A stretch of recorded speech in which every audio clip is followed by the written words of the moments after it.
ఇప్పుడు సంతోషం, ఆనందం కలగాలంటే ఏమి చేయాలో ఇప్పుడు ఒక కథ తెలుసుకుందాము.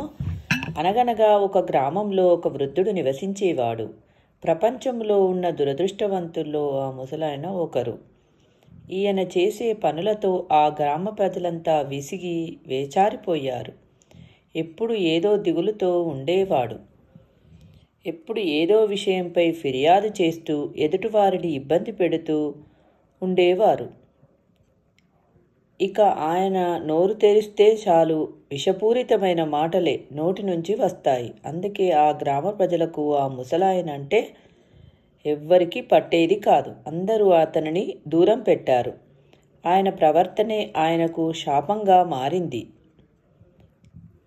అతని ప్రక్కన ఉంటే అవమానంగా భావించేవారు గ్రామస్తులు. ఆ విధంగా ఆయన యొక్క ప్రవర్తనను బట్టి గ్రామస్తులంతా ఆయనను ఏదో రకంగా చూసేవారు. తన మాటలతో ఇతరులను బాధించి వారిలో ఉన్న సంతోషాన్ని దూరం చేసేవాడు ఆ ముసలాయన. ఇక ఒక రోజు వచ్చింది. ఆ రోజుతో ఆయనకు 80 ఏండ్లు వచ్చాయి.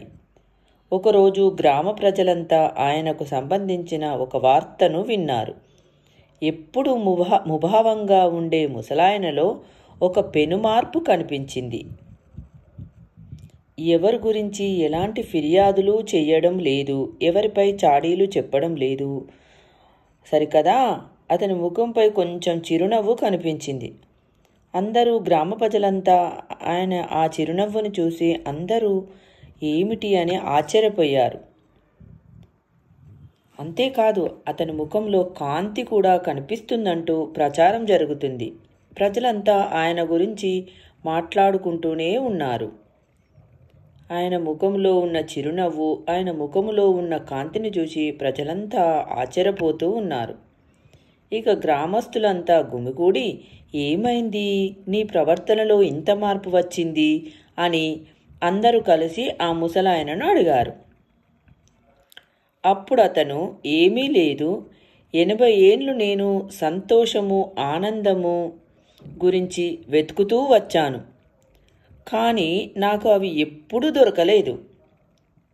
అప్పుడు సంతోషం, ఆనందం వెతకడం మానేసి నా జీవితాన్ని ఆస్వాదిస్తున్నాను.